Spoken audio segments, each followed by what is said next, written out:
This is Smithy.tv.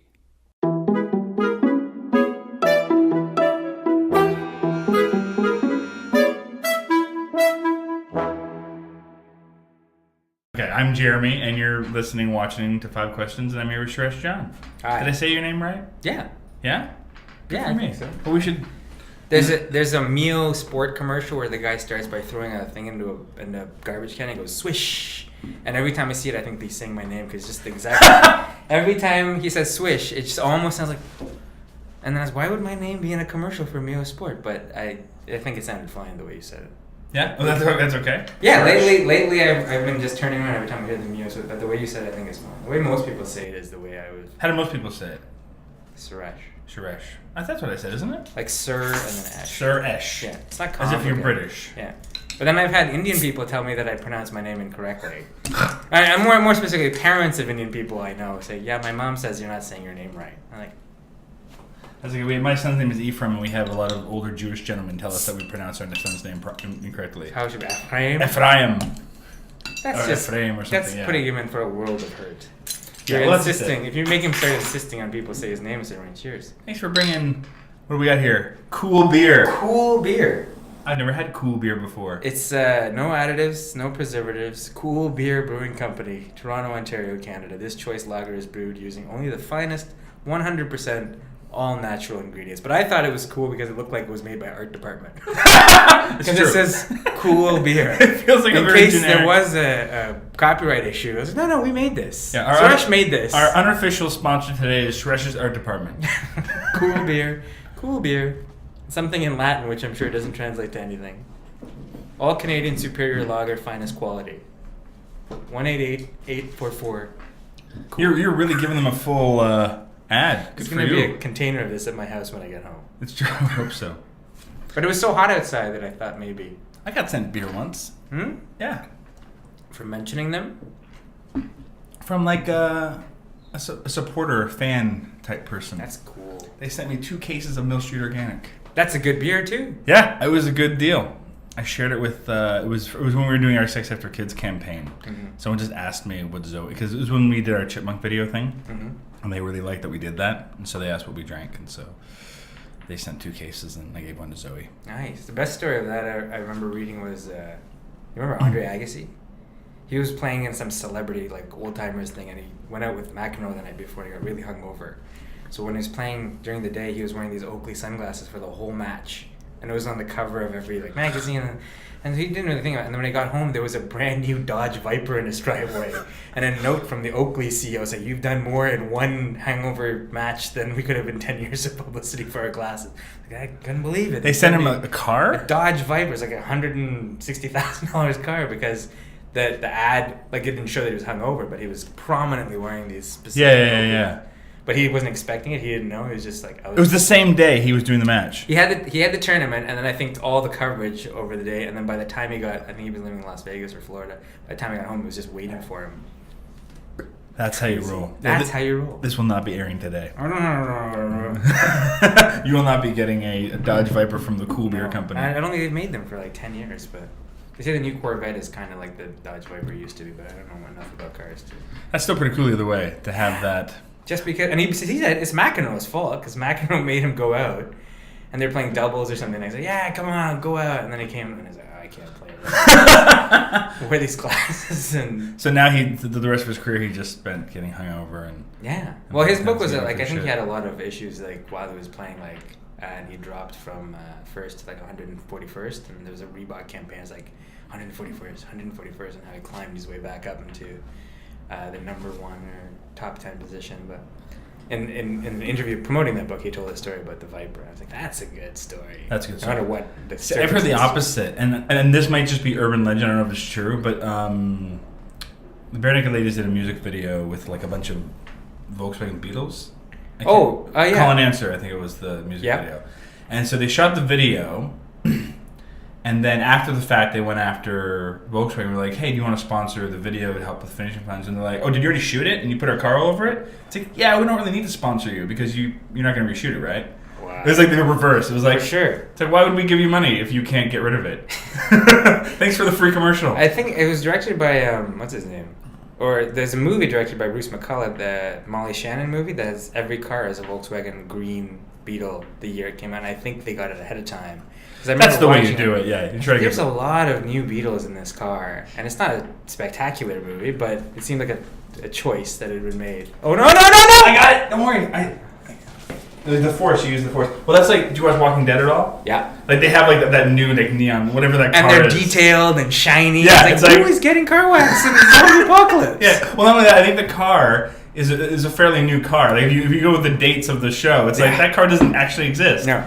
That auto But plant it's brilliant. They can't pass up that $12 million viewer share and not put something in it. Like, no, this shiny new car. Yeah. And their well manicured prison lawn. That who's cutting that grass? I do like the thing I like the most about The Walking Dead is how filthy everyone is. They Zombies, filthy. The main characters, filthy. I think they call it sexy dirt. Yeah, but if you look at a show like Revolution, and it's supposed to be the same. It's the same sort of post-apocalyptic. There's no heat, but everyone looks clean and has nice teeth and is showered. It's not as sexy. And I was like, it doesn't make sense. It just doesn't make sense that you would be this clean if there's no electricity. But that's not what you're putting your effort into every day.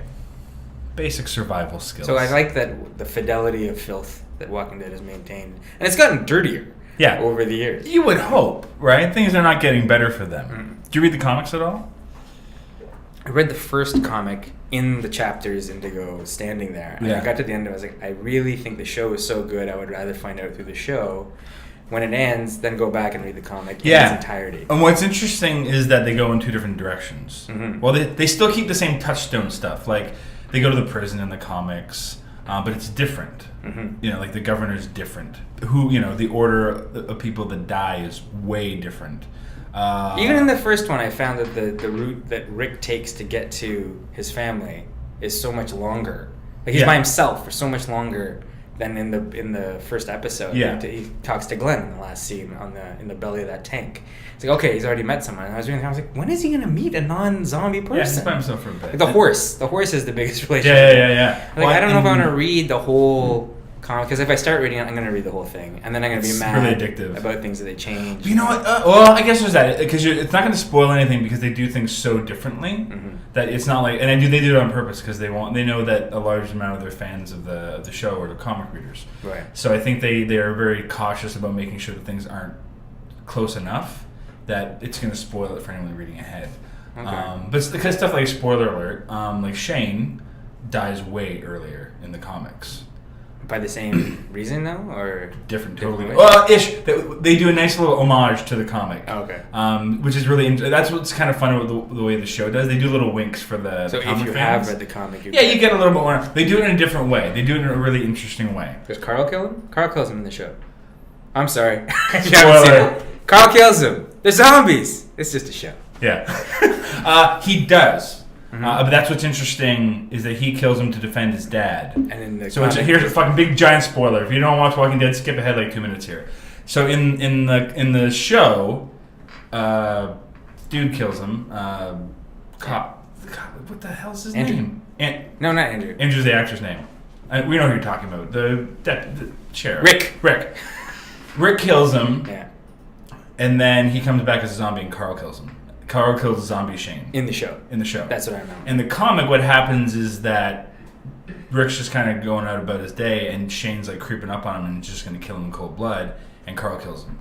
Seeing that that's about to happen. Yeah. Now, in the show, the purpose is also to show that they are all infected. Cause it's the final proof. Yeah. And that's not the case in the comic. That's no, they learn that in a different way. What happens in the comic, I'm going to spoil shit for you.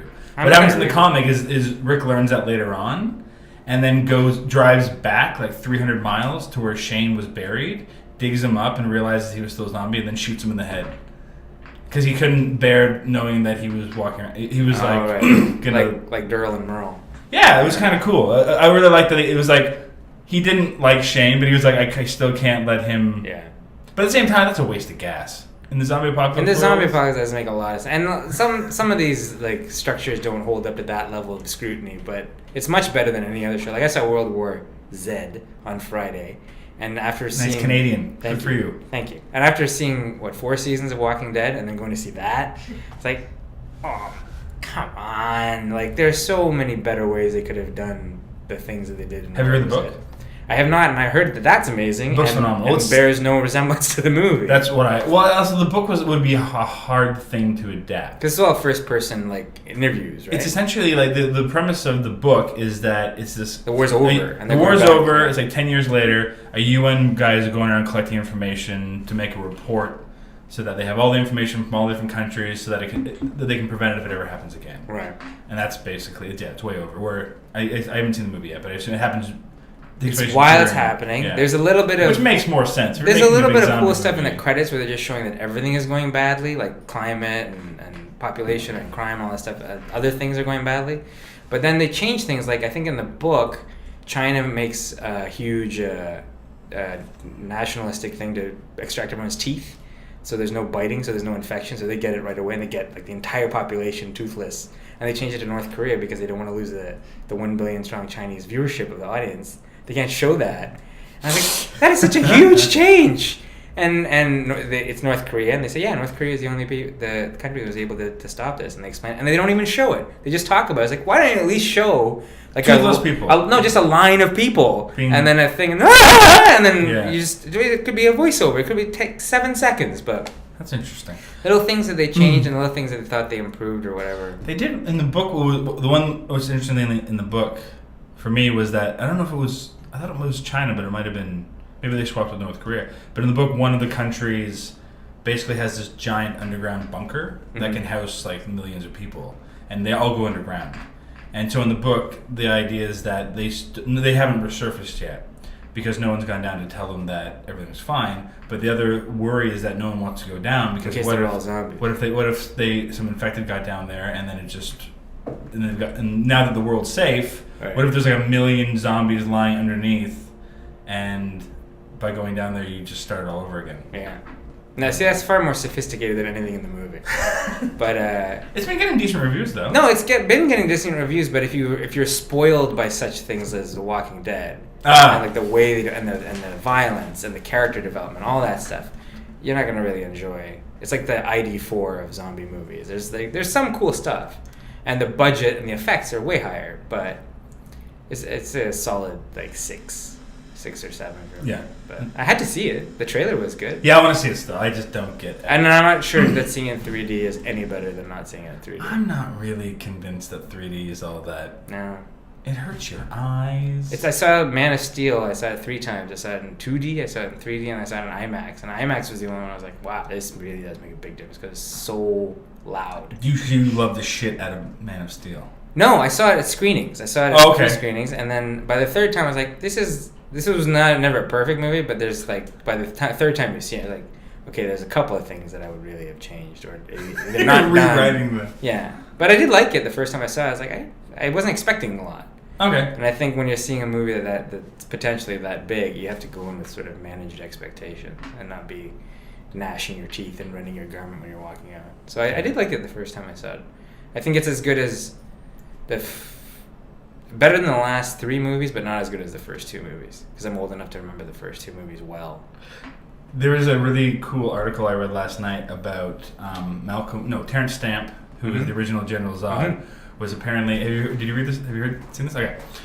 He was in a restroom at a movie theater for like another film of his, and he heard like some like teens going on about how Man of Steel was cool, but it wasn't as awesome as the original General Zod. It was just badass. And so Terrence Stamp, who is like 80 or 90 now, he's in this bathroom stall, and he starts throwing out lines as General Zod to these kids. That would change my life. Yeah, and they were just like, and he said they just stopped. Then he came out, and they lost their minds. Of course, because that kind of theatricality was missing from the Man of Steel Zod. Because he was fine, but if you've seen the old one, that all of his lines are sort of catechism. Like, every single line he has, and he doesn't have a lot of lines in the movie. And that's equal parts the way it was written and the way it was performed. And there's none of that sort of gleeful tyranny in. It's you've made a mistake when you've done a new Superman movie and it's not as funny as the last 3 Batman movies. That was funny? Yeah, because Batman is not funny, but there's little well-needed like bursts of levity, and there's just like nothing like that in Man of Steel. And I think it's because Clark isn't in the movie at all until the very, very, very, very, very end. Clark isn't in the movie? Not really. I mean, Man he's of called Steel? yeah, he's called Clark, but the persona of this bumbling, nebbish. Oh, right. That idea, like the Kill Bill speech where he says, you know, Clark is his mask. Clark is a superhero. Like Clark that is- idea. Yeah. I love that idea. Is not in the movie at all. At all. Like, you know, the Joker card in the end of Batman Begins, Yeah. and they say he's got a flair for the dramatic. That's in the movie more than Clark is. So is it end with him putting his glasses on? Exactly, and you're like so excited by the time you see it. Fucking ruin the end of the movie for Now, me. how many movies can I destroy? We're gonna Pacific stop. Rim, robots, monsters, Idris Elba. Jesus Christ. It's over. You're a bit Idris of a prick. Elba's accent in Pacific Rim is not his real accent. It's more of like a proper British accent. He was explaining it on Letterman yesterday because he has a Cockney accent. And then Letterman was asking him, why can't you just speak with your normal voice? And he was like, I don't know. And they showed a clip of him when he was 20 speaking with like an American accent. It's so terrible. Space Precinct. It's like Jim Henson's space show where he played a space pizza delivery man and he spoke with like a Texan. Idris Elba did? Idris Elba, 20-year-old Idris Elba. And then they showed it and he was really kind of Embarrassed by it? I always think that they brought those clips themselves and they're pretending to be embarrassed. But he seemed genuine, like, oh, you got it? I don't know if I've ever heard him do his... It's terrible. No, but his, like, natural accent. His natural accent, he describes as Cockney. And it fits his look. It seems like... When I didn't know Bob Hoskins was British until I saw... Because of Roger Rabbit. No, it wasn't Roger Rabbit because he's American in Roger Rabbit. That's why, because I think you didn't... Yeah, I grew up with Roger Rabbit. And then when I saw Hook, it was like... A disconnect. I was like, wow, he's really good at that accent. It's like, no, that's how he speaks. Idris Elba says, like, yeah, my regular accent is a Cockney accent. He was just speaking. And then they played the clip from Pacific Rim. First they played a joke clip from a black and white movie with just a guy in a suit fighting another guy, like they do on Letterman sometimes. It's like a black and white movie. Then they played the actual clip. And he speaks in a much more sort of received pronunciation, as he describes it, more like a Kenneth Branagh type accent. And you can tell the difference. It's subtle. But it's not his regular voice. So then Letterman was like, why can't you just speak? Like, you sound fine. Like, why don't they just... And They won't cast him as that. No. He's tough. He was great. I loved his stint he did on The Office. Yes. And he was such a good villain. Perfect. A good villain. Because you bought it. Charles Minor. Yeah. Look at you. I loved it. Well, I mean, the best... When that show was doing it right, it was when they found things to ground the craziness. Mm-hmm. Right? So his character was perfect for that. Like, the Will Ferrell character just... was a different... It was still enjoyable, but it was just a different... It was more of a novelty. Yeah, but where the Edith Elba, it felt like... And Charles Minor, he still wasn't a star, so Charles Minor was how I was sort of introduced to Idris Elba. Oh, interesting. More than any other thing. Oh, I didn't see The Wire, I didn't see... I'd already seen The Wire, so I'm like, man, Stringer Bell's on... Because he was kind of similar character, but it totally worked. Really? I thought it was great on The Office, and I did not expect him to be, like, as memorable as he was. He was and he's such a good nemesis. Like, Michael Scott had so many nemesis, but he was just a pure nemesis with no redeeming feature. And Jim's nemesis, too. Yeah, but he also... Well, that was just great because everyone always... It was even more interesting for Jim because everyone always enjoys Jim. Jim gets along with everyone, so to finally have someone who he didn't was phenomenal. And it was great for him to show off his, like, I don't know what to do. Yeah. I'm so affable. I can't do anything. But, I thought he did a really good job in that. And I think they did that period of The Office really well. When he left and started his own company. The Michael Scott Paper Company was probably my favorite arc of that show. Like, after, like, the first 3 seasons. When they were in the basement in that little, like, room when the 3 of them were there and they were playing games and everything. And who would have thought the thing that we needed to save this company was sales? Yeah. The whole thing was great. Yeah. Want to do some questions? Sure.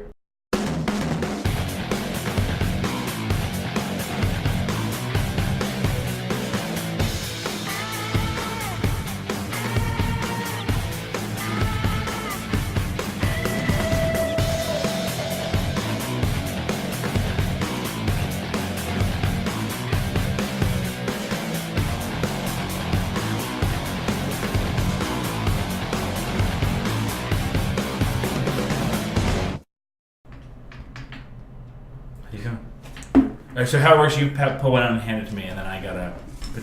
Some questions might not fit, I'm gonna have to adapt. How long have you been a woman? How long have you been a woman? How does the beard stay on? If you weren't acting, what would you do?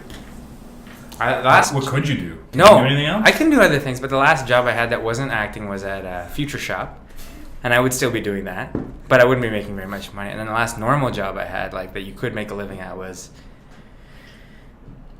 1998. I worked at Royal Bank Visa as a customer service agent, and that was a good job. Yeah? And by now I'd be making a lot of money if I was still doing that. But you're on the phone just answering when someone loses their credit card, has a disputed charge. And at that time, the internet transactions was just coming to its own. So that every person was having... Should be the king of that now. Well, no, that was the bulk of the job, was telling people that I never ordered from this website. And you could always tell by the charge whether it was like adult entertainment or an actual like product, or then like, oh well, it says here that you were on from this, and so you just back and forth. Or if you broke your leg in Florida and you needed emergency health insurance, those kinds of things. So I could have been still doing that. And there's a lot of money in that?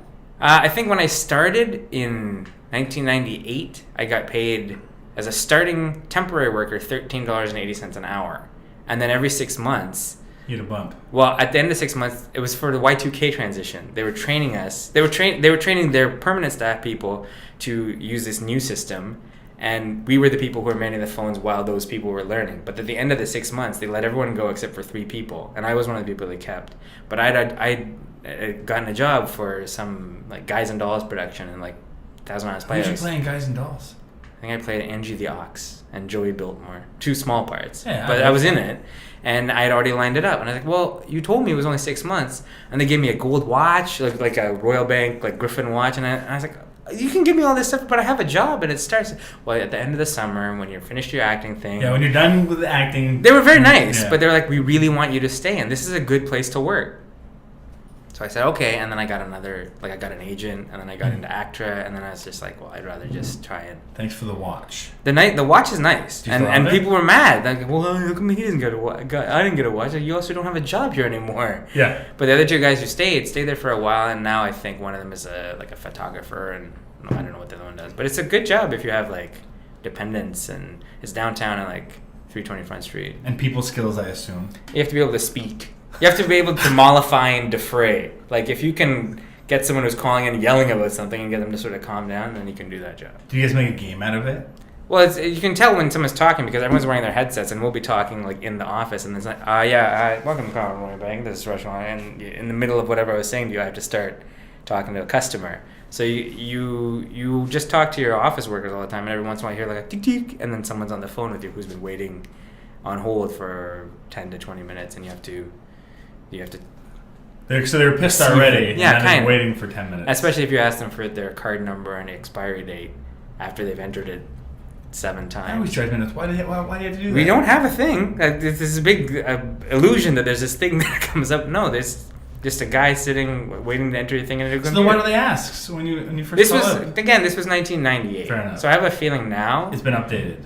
They've got a software patch or something. It's more annoying when it's like when you get transferred 3 or 4 times, and by the 4th time, the person has no idea what you're there for. Mm-hmm. You're just like, I've been on. This is what I learned. They sent me to you because no one else knew how to answer. I learned this now, and I can talk to people about it because there's a difference between a cold transfer and a warm transfer. And a cold transfer is if I transfer you to him without telling you who she is. And a warm transfer is like, hi, Jeremy. What's her name? Bonnie. This is Bonnie. She has a problem with her thing. Bonnie, this is Jeremy. He's going to help take care of you. And that makes a huge difference to the person who's been explaining it. And that simple thing like that, and I sometimes catch people, I was like, how come you didn't give me a warm transfer just now? Like I'm calling Rogers or whatever, and they're like, this guy talks the talk. This guy knows his shit. Maybe he's a mystery shopper. Just give him the good package and move on. You have to use these key words, and a cold transfer and warm transfer is the one thing I remember. Is so when I call him, can you give me a warm transfer? Yeah. It'd be really nice if I get a warm transfer. If they're going to transfer you, like, can you please make sure that you warm transfer me? Because last time it was cold and I was freezing. Yeah, it was just terrible. Yeah. I didn't enjoy it. It does affect your mood a lot, and also using the person's name. The things you learn by listening to this podcast. If you learn the customer service person's name and you never ask for it again, and at the very end of the call you say thanks, Jeremy, they're like blown away because they know your name and they've said your name over and over again, but they have no concept that you might actually have been listening to their name. That you treated them like a person. They say it once at the beginning. If I can't understand, it's like, can you say your name again? Is it whatever? And then yeah, and then at the end, at the very very end, even if it's like 15, 20 minutes later, I always say thank you very much, Alexander, or whatever the name is, and they get so. They like it? Well, they don't get much money. They don't get treated well. So if someone has actually bothered to learn the name, it makes their day a little bit better. And maybe they do something nice for your account while you're off the phone, which I did all the time. Nice for your account? Like, what would you do? I don't know. You You just like give them a better deal that they wouldn't have known to ask for. Yeah, or if there's something you said that you couldn't do, then and you actually could have done it, you go and do it. Bunch of you slimy fuckers. Like what kind of stuff? Give me an example. I can't give you an example. Are you have like some code of silence you can't? Yeah, no, omerta. There's a customer service omerta that you take when you leave the industry. How long? You've been gone for 10 years. You got to... Every time I think I'm out, they pull me back in. But seriously, you have to like... I still have a bank account. With them? I think so. Yeah. So I know it's investigators who are digging through the internet and find something where I say that. Edward but Snowden I didn't say that I did anything bad. Everything I said that I did was good, and probably value added. But cold transfer, warm transfer is a big deal. I think. Do that when you're calling and you're waiting for a minute. I always make sure I get the name in the beginning, and I try to get their extension number too. I think that extension number is hokum because I've tried to call back about it and Fido or someone and no. They always get the backup order. It's like, why do you need that? It's like, well, just in case this doesn't go well and I need to report. Accountability.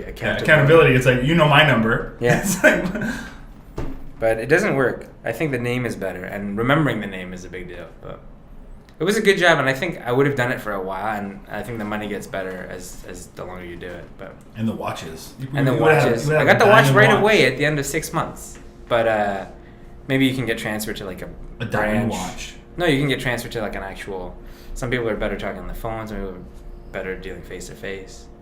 But it's a bank, and the bank still exists. So I think I would rather have been, had I not been working at the bank, than Future Shop. Like, so is that why you wouldn't tell me the code? Because in case you ever have to go back. No, I think I did try to go back once.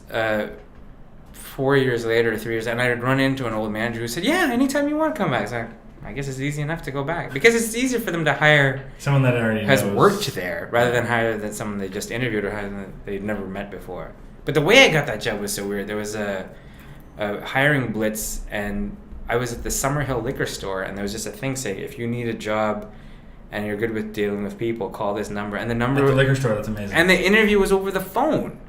And I somehow got a personal interview after that, and I went in. Do you think that's so they can't... I just wonder if that's like a profiling thing. Well, I asked when I got to the work, they said, how did all of you get your jobs? And some of them were through a temp agency, some of them through... And I was the only person who had actually gotten hired. I was like, yeah, I was at the Summerhill liquor store. My friend was paying for his thing, and there was this little cardboard thing. And everyone looked at me like I was lying, and then the trainer was like, they scrapped that program. It was horrible. It's like... that's how I got my interview, and nobody had actually made it through the hurdles to get the piece of cheese at the end. But it was a series of questions on a 5 to 10 minute automated voicemail, and I just answered all of them. I was waiting for my friend, and then I hung up, and he's like, "What are you doing?" I was like, "I think I just did a job interview." I was like, "No, you didn't." And then 2 weeks later, I had to go in and meet someone, and then I got the job. That's phenomenal. It's crazy. All right, the 90s. The 90s were wild. Another question. Think of what you could do when you couldn't look up people on Facebook and Twitter. It's true. You had so much time. You can do job interviews while you were buying... I wasn't buying anything. I was driving. But I was waiting, and that's what happened. I received a job as a result of it. That's funny. He worked at College Pro at the time. I was like, you got a much better job than I did. I didn't have to do anything. What's the worst kind of direction you can get? More energy. More energy? Which you get all the time. I'm like, what does that mean? What does more energy mean? Yeah. It can mean anything. It can mean anything. I don't use that because I know all the time. I know it pisses. And it's always during auditions too. Can we do it one more time with more energy? Like you spend time thinking of what you were gonna say. Like more energy. Like faster, I understand. Louder, I understand. Get to hear faster. Move this faster. But energy can be so. It's kind of nebulous. And it's also a bit insulting because it's almost like saying you didn't put any effort into it. Right. But the thing is, I mean... I know what you're trying to say, but I think there's a better way that you can articulate. It's not specific enough. Exactly.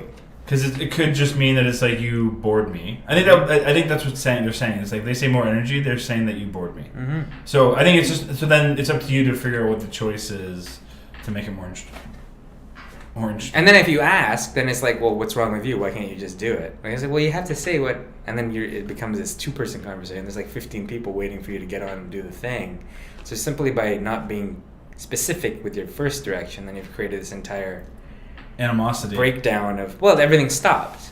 And do you find this over as soon as they say more energy? No, I just say yes. then what do? You just go fast? What's your default then? I just do it exactly the same way. With your fingers like this? No, you just do it exactly the same way. And then they have to be more specific.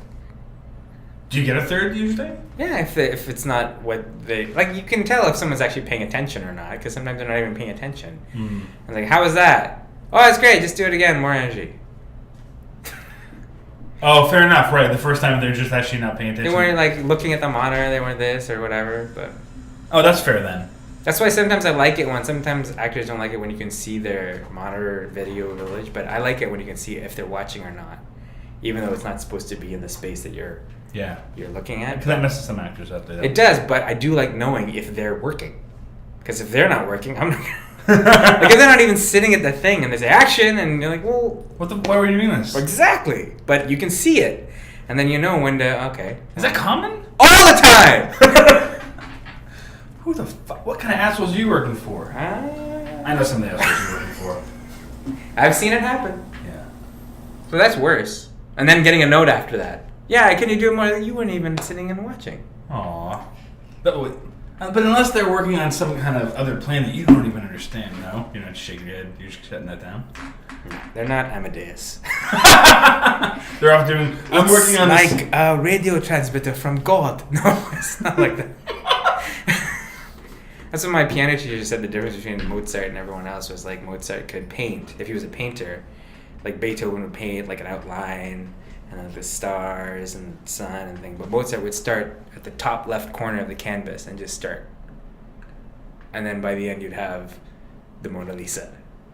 Like, that's how he painted? Well, if you had to extend it as an analogy, like the way he approached music, like he didn't have to start like with a big outline. He just started and it would come out perfectly. So if you extended the way he did music to painting, if he were a painter, he would start at the top left canvas, the corner, and it would come out like a complete painting. Huh. I thought it was such a good analogy because I didn't understand why everyone was making such a big deal about Mozart. It's like I've heard the music. It's not that. It's just okay. This is his process. The way he did it, and then she explained it to me like that. And she even drew something. She was like, imagine you're drawing like a face and then a hair and then whatever. That's the way normal people draw. But Mozart would start at just the top left corner. And do a bit of the head, then you keep on going. It was like a printer, like a dot matrix printer. And I was like, that's incredible. So does that mean that he had some kind of like... Some sort of communication with like another entity that it just was passing through him. And here's the thing, if there was a kid that did that today, they would medicate him severely. Because they'd be like, that's not how you're supposed to think. Exactly. But now he's being hailed as, like most geniuses. Artists' geniuses, well after they're dead. I wondered that. I always wondered if we had like Ritalin and all these other like... We'd have so much better art. No, I'm saying if we had that was around like back like during the Renaissance or whatever, there'd be way less art. Yeah. Because he'd be like, that guy, he's a bit high strung, let's just give him some shit and balance him out and he can go and work the abacus. Because the people making all of those decisions don't really understand that process. Yeah. So they're just like, I don't know. And people are in a very big hurry to medicate anyway nowadays, than more so than they used to. That's simple. Because of CNN. Because of CNN. Because of the 24-hour news cycle. Yeah. News used to be on at 6 o'clock every day and be over at 6:30. So then you'd only get the Iran hostages, the Olympics boycott, and sports. And now you have to fill 8 hours times 3 of all kinds of other stuff. And so vaccination causes autism. It's like, what? What is all this? There's no filter. Well, that's just, and I remember even like just back, 12 years ago, whatever, at 9/11, when it was like, by 3 o'clock that afternoon, they were interviewing novelists that had written terrorist books. Ja Rule. It's like you're out of shit by that point. You're talking to like Ja guys. Rule was interviewed on MTV about what he thought about what was going on. I was like, and this is a huge event. And it was still happening. It was the day it happened. Yeah, and you've already gone to this. Carson Daly interviewing Ja Rule was the low point of that coverage for You people. can probably YouTube that now. Yeah, I bet you can. Howard Stern had actually turned into a normal broadcast because I turned it on and I was like, this is actually kind of interesting because he's not about this at all. Yeah. And he just shut down everything and was taking calls so people could try to get in a hold of the people. He was in like emergency mode. Oh, fun. So I didn't listen to anything else. I was like, I'm just going to listen to he's on from like 6 to 11 or it was on Q107 at the time. Yeah. And it was very interesting to hear how, because he's a good broadcaster. Yeah. And he's very unflappable. So he says, yeah. So we're gonna just sit here as long as we can, and if you have help people out, something you're trying to find, or you have a question, we'll try and get you on. That's a nice thing to do. Well, I'm sure he was in shock too, because he's in a windowless room. Well, and also like, what am I going to talk about today? When this is going on, I might as well do something decent. Yeah, and then later on, I think Juliana was like, I think everyone should go back to work as quickly as possible. So Letterman was back the next day, and he had Dan Rather on, and all these, like, it was the business of getting back to business. How the hell did we get to that? We're talking about the 24-hour news cycle. Fair enough. And the artists being medicated and being medicated out of their artists. Let's just go. Mozart. Wow. And we ended up on... Let's lighten it up. Maybe there's a question about... Worst direction. It started with... Worst direction, and we ended up on 9/11. That's awesome. It's a tangential Number path. 3. We've already done 2 questions. Look at that. How much time are we at? Are we doing good? 26 minutes? Oh, we got some time. We're good. We have 1 beer left. We're going to have to fight over it. You can probably have it. I saw this spray called Never Wet, made by Rust-Oleum. It was on Gawker yesterday. And you spray like cardboard with it. You can fill it with ice, and it'll be a cooler. Yeah, you should look at this. This is a product. What's in that shit? That makes it's a silicone-based spray, and all you spray is like you take a phone, spray it, and then wait for it to dry, and spray the second spray, and you can put it in up to 6 inches of water, and it'll still work. And this cardboard thing, you could spray that, and you could literally fill it with water, and it won't get wet. And so you can use your Never Wet by Rust-Oleum. Invest in that. More sponsors. That question doesn't really appeal. How long were you a woman? No. How long have you been a woman? Well, I'd like at least to know what the unacceptable question is. There is no unacceptable questions, I don't think. Well, maybe we'll find one. So that one didn't really apply. You gotta ask again. So this is not question 4, but it's technically question. It's still question 3. We'll call it question 3A. Oh, the question is, how do you fall in love on camera? I've never had to do that. How would you? I don't know. Have you seen other people? Do you have any thoughts on that? I've never been in a scene where that happened. I paused because I didn't mean to be rude, because I was like, I don't know if this is. I've never had to do that. No, I've never had to do that. I'm glad my assumption was correct. But I've never even been in a scene where someone else had to do it. I don't think. You've never played a love interest with that beard? I don't think so. In a play, I have. Okay, well, there you go. Same thing. It's more of an acting question, so you can use the play. I don't know how you do it. I think you just have to act. You have to pretend that that's the person that you. But you try to some people hang out outside and back. No, I don't do that. It seems like that would be very uncomfortable for the other person if you're like. Because then you're actually trying to. Because then it feels like you're reading and reading the script and you're just looking at this actor. You're just like, yes, and then you don't want to come across as lascivious or prurient in any way. But I think it's a harder question for women, because you're usually being pursued in the scene, and it's difficult to make that up. So you think it's harder for a female? I think it's a harder question if the guy is pursuing them and the guy wants to work on it outside the scene. Fair enough. Because it sounds like you're trying to hit on them. That's what I think. That's an interesting point. But I don't know. I don't know how you do it, and I certainly haven't had to do it. So if I have to do it in the future, I'll have to address that. But I don't know how you would do it. Just bring it up. They don't teach you how to do it in acting class. They don't do that kind of thing? And I haven't taken acting class, so I don't know what they would do in acting class. I have no idea. Because we did a lot of sex scenes in Sex After Kids, and it was kind of like... Was it awkward or was it easy? It wasn't for me. I don't really approach... the sex scenes in that movie was all comic-based. Was it all mechanical, or was it like, you have to care about what's happening? It was all comedy-based. It was all awkward. So it was better if it wasn't... Yeah, it wasn't meant to be like, you guys are falling in love here. It's like, it's terrible. It was all terrible sex scenes. None of them were like romantic or they worked. It was all about how terrible and awkward sex can be. So for that, I just approached that, for me as a director, was approaching it more from a comedy point of view. Like hitting beats and that kind of stuff. But that must make it easier for the actors to do. I think so too. The thing is... they're already kind of anxious. Yeah. And they see a sex scene. Yeah, right? And some of them don't really know each other. Yeah. Some of them did. And are they all undressed? No, there wasn't... Simulated? More simulated than anything, yeah. I lost what I was going to say. It's gone now. Comedy-based. Sex mechanics. Sex mechanics. It's gone. It was really amazing, too. It sounded like it was going to be really pithy. It's going really great. It's gone now. That's what I was going to say. I don't remember now. Now it's going to be not as good. Just let it out. So the idea was... I think sex scene. I mean, any sex scene that is just like two people having sex is boring. Unless you're like a teenage boy or girl who's just getting off on the emotions. Well, that Cannes Festival movie sounds like it's a regular sex scene, but it's just sex. Which one? The one that won. The Lebanese director who directed the... I forget what it's called. Blue is the warmest color. Okay. And then they they gave the two actresses... So it was just real sex? Well, they gave the director the award, but they also gave it to the two actors because they felt that they were so intrinsic to the creative process. So they shared the Palme d'Or with the director. And now they don't know if it's going to come out in America or Canada because it's so graphic that it won't really be able to pass, even though it's the greatest European award. It's so amazing. You haven't heard the story about this movie? I know. Yeah, when you said the title, I know. But anyway, that's not comic. It's just a real... No, but you do that in like an artistic movie, and it's like really praised, and it's like... But it's like, as soon as like it becomes actual porn, then it's like, it's... It sounds like by their standards it's art, and by North American standards, and particularly right-wing evangelical Christian standards, it's porn, and will never come out in the United States in its unexpurgated form.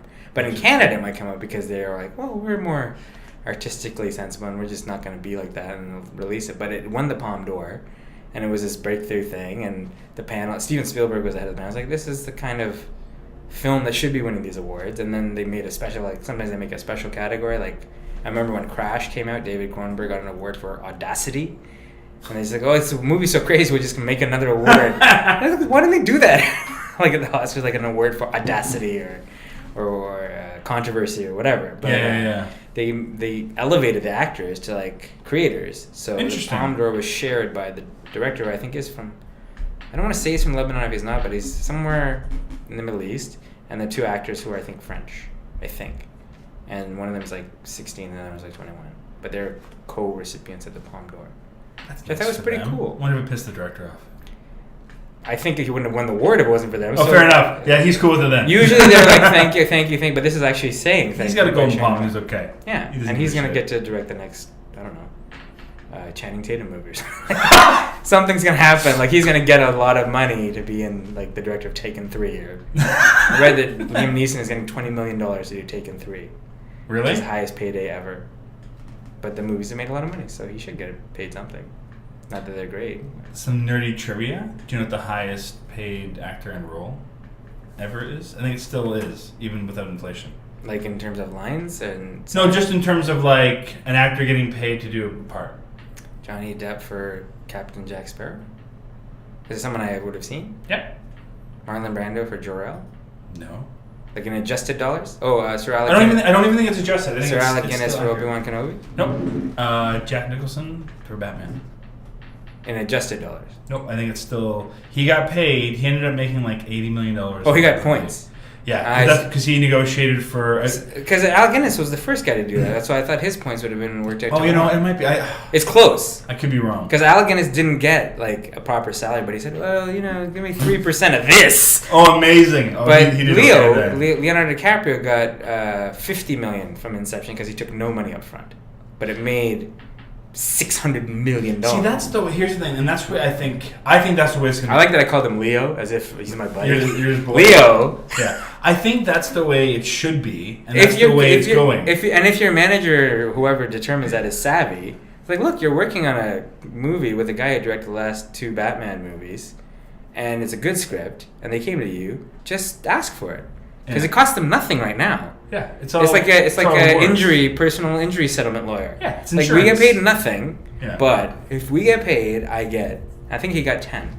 Well, here's the thing. Say if you're someone, I mean, that's the way it should go. I mean, looking at the way the box offices are changing, and everyone's saying that it's just like no one knows what's going on. Movie, budgets are not decreasing. I mean, if you're someone like Johnny Depp or Leo or Will Smith or whoever, it's like you don't need $20 million a movie, $5 million a movie. You don't need anything. You're probably set for life. You've probably got smart business people doing stuff. You can probably work for free for the rest of your life, and you'll be just fine. You've annuitized your business so that it just comes in whether or not you make a movie or not. So my thinking is like the way to like change the industry and help to save it to some extent would be to make all of your big movies like that. None of the actors get paid anything up front. And you put all the money into the movie and the marketing. You put all the money in the movie and the marketing. The actors get paid scale. which is still pretty good compared to most. Roofers do not get paid what actors get paid scale. Nope. You know what I mean? So it's like pay them scale, and then everything's in the back end. And then that way it's like the movie flops. It just means the producers don't make as much money at the end. Right, but then you know what? Then producers get paid up front, maybe. As opposed to having not get paid I think at the all. people who are going to resist that the most. Sure. I mean, not all the actors, but it's like the people that would be No, getting your paychecks. tier 1 top line. Yeah, because that guys. way, you know, And women. your movie's $20 million less, or you know, or something around there. So you're paying less up front. So that way, if it is a bomb or whatever, it's not going to hurt it as much. But the rewards are coming out. And if you're that kind of actor that demands that kind of money in movies, and then actors will be more vested in promoting the movies on Absolutely. talk shows and radio, and they'll be doing that with vigor rather than, I don't know what the clip is. look at us, we're solving the world's problems right here, like that. We'll never be in the situation where it affects us directly. It's nice. Ouch. My favorite story about that points thing is the 50 cent vitamin water. You know that story? No. So in 2004, 50 Cent did a formula. He doesn't drink, so he did He doesn't drink anything? He doesn't drink alcohol. Okay. That's different. He did an endorsement for 50 Cent Formula 50 for vitamin water, which was a company called Glasso, and they said, "Well, we can give you money, or we can give you interest in the company." I said, "Well, I don't get any money. Give me like a 10% stake in this company, Glasso." So it was fine, and it did reasonably well. And then the company just started getting bigger and bigger, and the product getting more. And then Coca-Cola bought them for, I think, something like $4.2 billion. So by doing that one thing, you made like $446 million in one deal for one drink. And it was like, that's good management. Whoever told them, you know what, don't take the $500 or whatever scale for the day or video that you did and the thing, and just take this little, may not yield anything. And then cut to less than 2 or 3 years later, it got sold, and he made off of that one deal. He was already doing well. Yeah. But this puts you in a rarefied category of like $449 million. Now, if you drop a $100 bill, it is not worth your time to pick it up. That's the category. And I think it's the best business decision that I've heard any like artist make, and I'm not sure it was his decision, but it just sounded so impressive, like that, because business people are doing this every day. Yeah, but that's what indie filmmakers do. Mm-hmm. We rarely, I'm not going to be selling my movie for $4 billion. No, but you know, you do. It's like a bit of a lottery ticket in a way. And he had a number one album at the time. I think he was just starting to get into movies, but he's more about products and placement, and, like health products now. He's not really doing a lot of music anymore. He's a business guy. Well, he has about $500 million in the bank account. He doesn't worry about anything. It's crazy. He can do whatever he wants for the rest of his days. From one drink. Vitamin water. We're not drinking vitamin water right And now. we're drinking cool beer. $5. Alright. Number 4. This doesn't... Asterisk number 5. The question that was not asked. count. Do you write all these questions for each like session, or do you just have a... It's like a swath of questions. So some people, sometimes they get repeated. Well, those go back. They'll go back. Okay. They'll repeat sometimes. This is a question I wanted to exercise, but Bonnie likes it a lot, so I've kept it. Oh, Do you parallel park or drive around the block? I am the best fucking parallel parker in the history of parallel parking, and anyone who's been to cover me when I parallel park will attest to that, and it's a dying art. It's going to be like standard driving was now. In 5 years, no one's going to know how to parallel park, and I am good at parallel parking. There's a lot of passion behind that. Excellent question, Bonnie. Thank you for not. Well, it's my question. Shut up! You prefaced it. Let the record show by saying, I want to exercise this question, but Bonnie likes it. Yeah, it's a great question. It's a good polarizing question. That's It's a polarizing question, right? Now, you guys, what do you do? Bonnie? Me? Since it's her favorite question. I drive around the block. You do? Yeah. Why? You afraid of doing it? One time I ripped the hubcap off my dad's car by a bad parallel parking job. So Are you going in front or back? You're trying to go in back? Not really parallel parking if you're going in front. You can, if you have the space. But you were trying to go in back, and you scraped the curb or the other car? No, I ripped the hubcap off. Onto what, though? On the curb? Yeah. Oh, man. And then, since then, you haven't parallel parked? No, I've gotten better. Well, plus my family had like a variety of different cars, so I was never comfortable with the size. That's It's the always thing. different. Oh, You yeah. have to work within the parameters Yeah. of one car. And If with you're- the stick shift. If you're switching up different cars. So you had other variables. I had a Hyundai Excel Oh, Jesus. from 1994 Parallel park anywhere. to 2003, and I knew every inch of it, Yeah. and I got so good at it that I was like, I could do it in impossible situations, and then every time I got a new car, I would learn it, and Yeah. Yeah, if you're swapping between different cars all the time, that's tricky. But yeah, if you're like, I'm pretty good at parallel park. I don't know if I want to go into a contest with the you. cars do it now so quickly that on a Ford Flex, I was sitting in it, and if you press the gas and all you do is control the gas and the brake, if you gun the gas, the wheel spins so fast because it's the wheels that are turning the steering wheel now instead of the steering wheel turning the wheels. The wheel spins so you could actually lose. It's like a fan. Like you could lose your finger in the steering wheel because it's spinning so quickly and it goes right back into space, no problem. So I think 5 years from now, no one's gonna know how to parallel park. Because the car's going to help you do it. The car's going to just do it so much better than people can do it. Because right now, people are sort of tentative about it, and the car is doing it perfectly. And they're not going to have to teach it anymore because... Well, Google's developing those driverless Smart cars. cars, yeah. The driverless cars. Yeah, I saw something about a fake Google smart car. Not smart car. Fake Google driverless car. Oh, really? In an accident. As like someone was trying to smear the idea. Smear them? Well, they put in a report like a year or two ago talking about how they've been testing them for 5 years already, and that only 3% of their cars have ever been in accidents, and they were all the results of other people. Did you see the one of the dog driving the Google driverless car? No. That was good.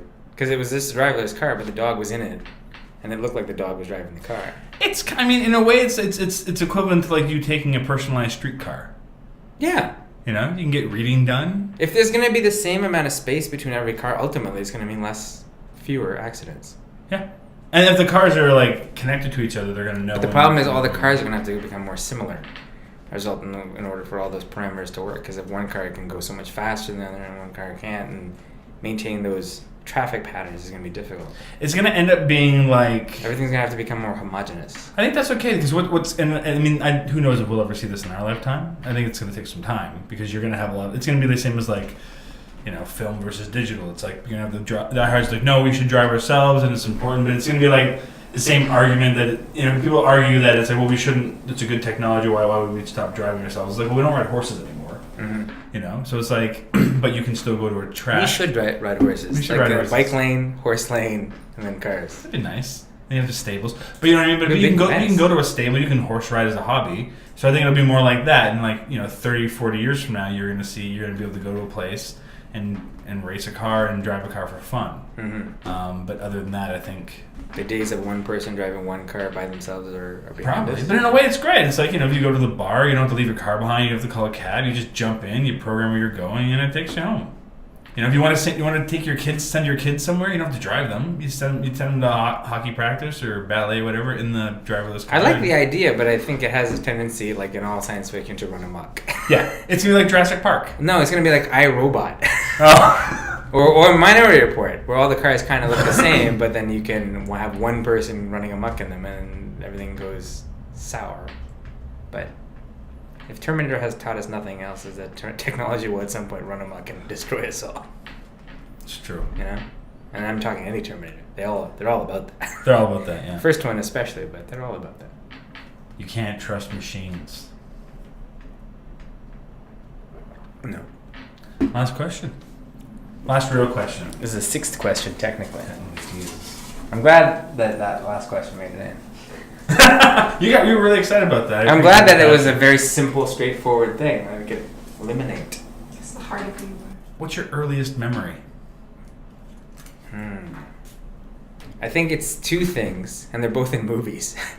Two things was the melting of Toad's face in Raiders of the Lost Ark when the Ark is open. There's the one guy who goes, the other guy who melts. That melting one really haunted me. Toad, yeah.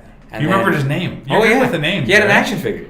Did it have a melty face? No, he had an action figure that looked. I think he had the burned staff of.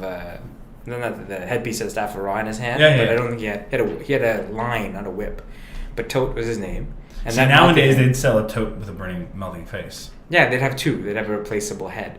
But even earlier than that, I think it might have been earlier than that, was the end of the first Superman sequel where he comes out of the crystal chamber and you don't know, because I was a kid, and you don't know that he still has the power, and he says, now the son of Jor-El will kneel before Zod, and then you just hear the, and there's a close up of the hand, and it, no, as a kid in the audience, like, and he just lifts him up, and then he throws him. That is the earliest, and I think the happiest. Do you mean personal memories? No. Wow, nothing.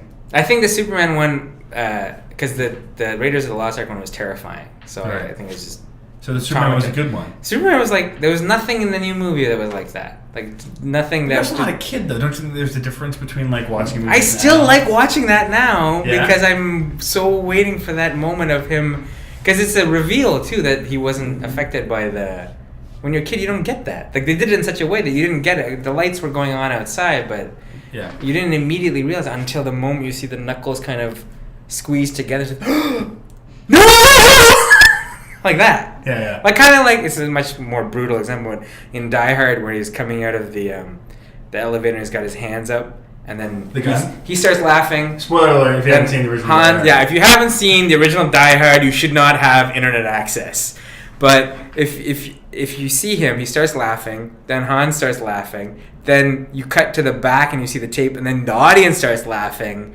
That's the same kind of, like, that dawn of realization and joy and what's going to happen. But And now you know. much later, that was 1988, I think.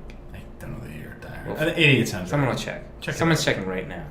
It was 1988. 20th Century Fox building is actually Nakatomi Plaza. Yeah, Turned on my people. But yeah, I would say personal memory. I can't think of a better...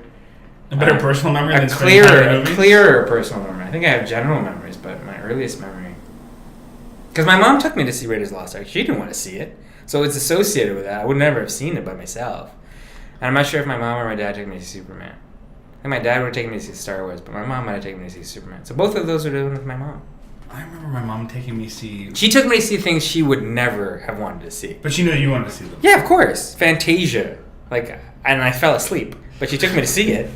And Star Wars, Return of the Jedi, for sure, she took me to see. I was too young for that. Oh my god. Flight of the Navigator.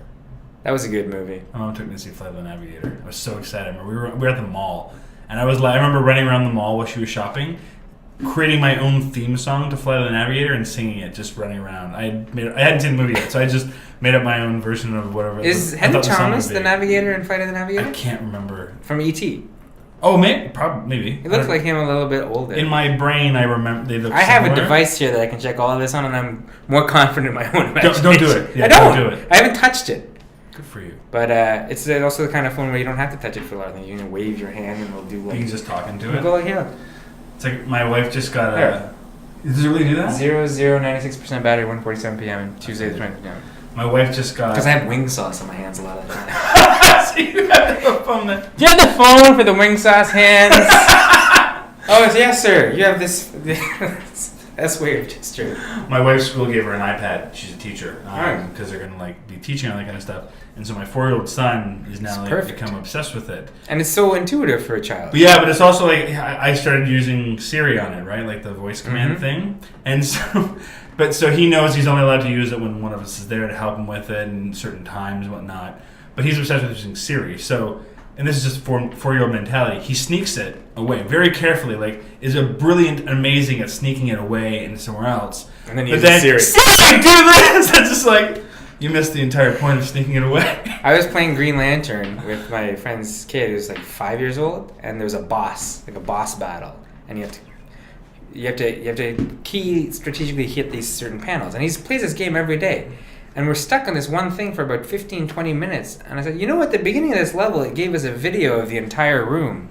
I think there's 2 things at the back that we have to go in there, and I realized he doesn't have that strategical mind that I, as a 40-year-old who's been playing video games for 25 years, have. Like, you have to pay attention to all these details because it's going to show you exactly how. But he's like, no, we have to keep. I was like, we can keep doing this. But how about the next time? We'll just try it my way because we're both 2 characters and you can only go as far as the other character. Like, I need him to come with me. And then once he came with me, I was like, oh. It was like a light bulb moment. I was like, you have to watch that little, here's the room you're in. And then ding, ding, ding, ding, ding. and I realized like your Siri They don't- faulty logic. Like they've got part of it, Yeah. but you have to really take in the whole scenario before you start your attack or your theft or Your whatever theft, it yeah. is. You have to put the whole thing. He's in not there. going to be in Ocean's 14, is No, what you're he's not saying. gonna- yeah. He's not going to be the kid character. Can he get Siri to do things? Is it that simple? Is it that intuitive? I mean, I think so. But he also he's also big on taking words and creating his own fake rhyming things now. Because he's Like a big rapper? on ish, but like fake words. Like he'll take a word that he knows or a phrase he knows and just like create words that sound like that in the sentence. And so he that does. could be brilliance. It's kind of awesome. Do not medicate that child. No, we don't. Yeah. Okay. He talks to Siri like that, and she finds the most interesting YouTube videos. See, that's what's brilliant about the new AI and a not fully formed mind yet. But he Put found those a together. really filthy video too that were like we have to monitor On YouTube? It was like a filthy and in the terms of like for a 4-year-old where it's like a lot of language and a lot of. Oh, I got the ball. It's off. I didn't use the force. Do or do not. There is no try. Just with a lot of language and a lot of gratuity and whatnot that he probably shouldn't be paying attention to. So we have to like monitor. He's 4 years old? He's 4.5. Ephraim. That's Irish. Somehow me doing the improperly pronounced Jewish name sounded Irish. That's my snort. All right, so how we end the podcast is you have an option. You can either Feats of strength? Please say feats of strength. you can do something. You can like do some kind of special skill you have or arm wrestle. That's a feat of strength. Yeah. I think arm wrestle would be better because I might actually. I think you're gonna kill me. I might win I'm that. scared now. Wait, hang on. I'm not professionally trained by any means. That's fine. How many people have not beaten me? And the prize will be this final cool beer. Oh God. Let's put that in the foreground. Is that in the foreground? No. Ish. Whatever. Okay, so are you ready? Yeah, I'm ready. I was born ready. Wow. Really? Yeah. For arm wrestling? Yeah. Okay, and Bonnie McCann. 3, 2, 1, go. Oh Jesus. You're strong. Okay.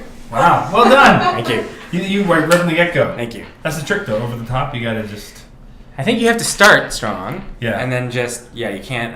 I lost the upper hand there right away. If you try and make any adjustment halfway through, I think it's a lot. But I've been beaten by lots of people who I thought could beat me because they're just. You're the first guy that's beaten me. Shut the front door! I think so. I say that with no actual. I will dedicate my win today to the release of Maestro Fresh West's Orchestrated Noise on CD. Also, not an official sponsor, but there you go. Also not an official sponsor, but that's the first guy who of the females has beaten you. I think I'd have to go back and double check, but I know I often get beaten by females. Really? Yeah. But then that's kind of cool. Yeah, I'm okay with that. I think it's a good ending to this. It's a very positive message.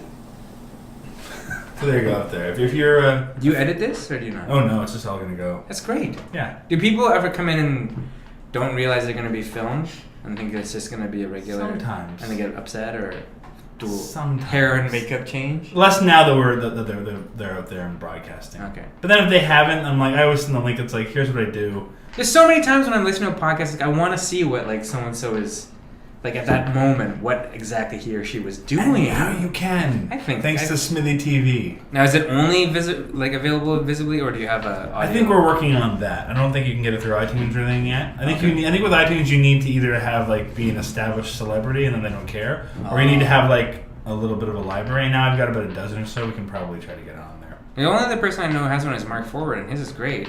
And he has like a Thanks a lot. he has like a sidekick, Yeah. but it's only on audio. Okay. I think it's on a podcast hosting site, so it's not on I'm not sure if it's on iTunes, but I've been listening to it. But they don't have film it. And I don't watch any of it. This is the first one I've ever done. There you go. So Well, I thanks. think I I popped hope your it went cherry. well. Yeah. I think so. It's good. What's your criteria for nerdy. selecting guests? People that will talk to me? Really? How many people have said no? Nobody. Oh, okay. Okay. Because I don't ask people that will say no. That's a good rule to go by. Yeah. All right. Well, let's wrap it up. Bye.